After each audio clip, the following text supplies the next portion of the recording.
You have access to 5 specific layers that, when pulled, give you an unfair advantage in learning any skill faster. I've used these levers to learn multiple skills, and in this video I'm going to break down all 5 levers. I'm making this video because it took me years of trial and error to finally figure this out, and I don't want you to do the same thing. Once you understand these levers, you'll stop defaulting to just do more reps every time you get stuck, and you'll know exactly how to make faster progress. If I asked you right now, what is the one thing holding you back in your current skill? You probably couldn't tell me. Most people would just say, I don't know, I just suck at the skill. And that's the problem, because if you don't know what's actually holding you back, your only solution is keep doing more reps on the entire skill and hope something eventually improves. A bottleneck is simply the specific part of the skill that's currently stopping you from making progress. And really, getting good at any skill is just finding those bottlenecks, solving them, and repeating that process over and over again. So how do you actually find your bottleneck? Number 1, define what your goal is with this skill. I will say this until the end of time because people skip it. I want to get good is not a real skill. You have to be specific about what you want out of the skill, how you practice, what methods you use, and even what parts of the skill you actually need to learn all depend on what you actually want from the skill. And that is why it is very important that you don't skip this and you actually define what you want out of the skill. You might be able to completely ignore parts of the skill because they have nothing to do with your goal. And do you know how much time it saves you where you could skip this whole part because it doesn't make sense with what you're trying to get out of the skill? And that's why this is so crucial. Number 2, gather feedback, identify your bottleneck. You can do that by tracking metrics, recording yourself, taking notes after your session, getting feedback from coach. Once you have that feedback, you can stop saying suck and actually figure out what's holding you back. And if your bottleneck is still vague, keep breaking it down until it's actionable. This is a mistake a lot of people make. Let's say you're learning a language and you say, my bottleneck is speaking. Okay, what part of speaking? Maybe you look at your conversations and realize they keep dying because you don't know enough vocabulary. Now we're getting somewhere, and you could break that down even further. Maybe you don't know how to talk about stuff in the past, or you don't know how to explain things in the future tense when you're talking to somebody. Now you have something specific you can actually work on instead of saying, I suck at speaking. Don't overdo this in the beginning. Just break the bottleneck down until it's specific enough that you know what to work on next. But finding the bottleneck is only half the problem, and with great power comes great responsibility. Because once you know exactly what's holding you back, there's another question. What method should you use to actually fix it? That brings us to lever 2.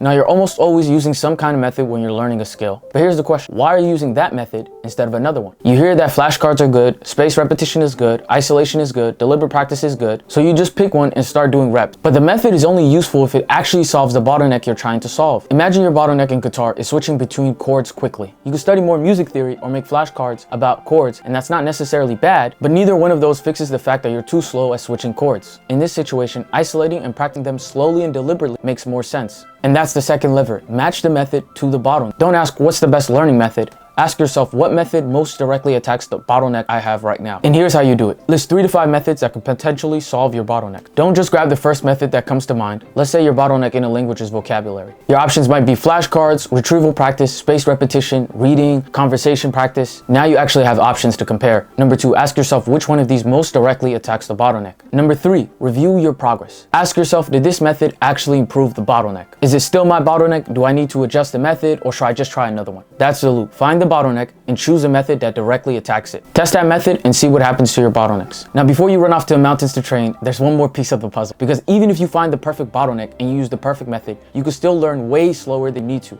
And it comes down to one thing, how fast are you getting feedback? And that brings us to lever 3. Imagine 2 people learning public speaking. They both give 10 presentations, same number of reps, but one of them improves way faster than the other. Why? The first person records every single presentation they do, they find their biggest mistake, they write it down, and then they make one adjustment for their next presentation to work on. The second person finishes their presentation, goes home, and never looks at it again. They both did 10 presentations, but one person is learning something from almost every single attempt. That's why shortening your feedback loop is one of the biggest cheat codes for improving any skill. The loop is simple: attempt, feedback, adjustment, retest. The faster you can move through that cycle, the faster you can figure out what's working, what isn't, and what you need to change. So how do you shorten your feedback loop? Number 1, get feedback as close to the attempt as possible. If you can, don't wait 3 days to review something you did today. If you can, review it immediately. Record yourself, look at your metrics, take notes right after the session. Number 2, create smaller testing cycles. Instead of waiting for one giant test at the end, find ways to test yourself more often. More attempts means more chances to get feedback, adjust, and retest. Number 3, get outside feedback when it saves you time. A coach, a mentor, or someone more experienced in the skill than you can spot something in 30 seconds that you might spend 10 sessions trying to figure out. The goal isn't to just do more reps, it's to make sure your reps are constantly giving you information you can use. Now, before you devote your life to the skill, remember this: not all reps are created equal. You might have speed on your side, but if your reps themselves are low quality, your progress is going to be too. So how do you make every rep count? That brings us to lever 4.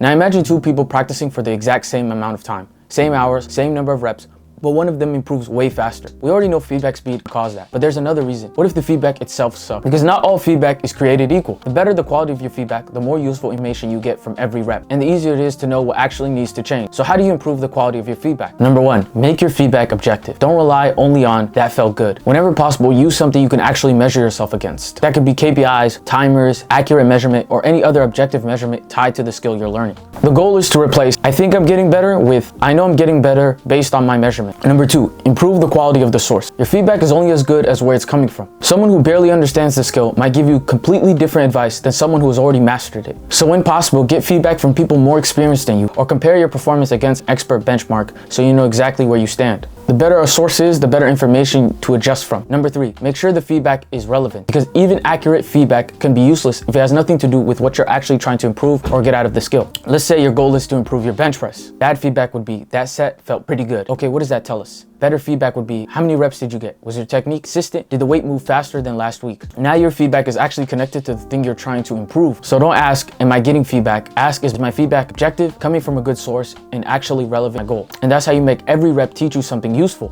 Now, before you lock yourself in your room to master your craft, there's one more thing you need to understand. Because even if you're finding bottlenecks, choosing the right method, and getting great feedback, you can still constantly feel like, am I really making progress, or am I doing this wrong? And a lot of that comes down to not knowing what phases you're actually in with the skill. And let's fix that next with lever 5. Everything we talked about so far is powerful, but there's still one problem. How do you know if you're actually making the right amount of progress for where you are in the skill? Because if you don't know where you are in your learning journey, it's really easy to constantly second guess yourself. And that's why I created the 5 phases of skill acquisition. Every skill moves through 5 phases: the foundational phase, decision phase, adaptation phase, mastery phase, and maintenance phase. In each phase comes with different priorities, different bottlenecks, and even different methods you should be using. So something that makes perfect sense during foundational phase when you're first learning the skill might make absolute no sense once you're approaching adaptation. Now, I already made an entire video breaking down the 5 phases, so I'm not going to trap you here for another 10 minutes explaining the whole framework. If you want to understand exactly what each phase looks like and what you should focus on, I'll put that video in the description. But first, you need to know which phase you're currently in, and I actually made a prompt to help you figure out. I'll put it in the description, and I'll throw a screenshot right now so you can screenshot it. Just replace the skill with whatever you're currently learning and use it to identify your current phase. So those are your 5 skill levels. Identify and break down your bottlenecks, match the right method, problem, shorten your feedback loop. You don't need to blindly do more reps when you're stuck at a skill. When you get stuck now, you have different levers you can pull to figure out why you're stuck and what you should change next. If you have any questions, let me know down in the comments. And until next time, you out.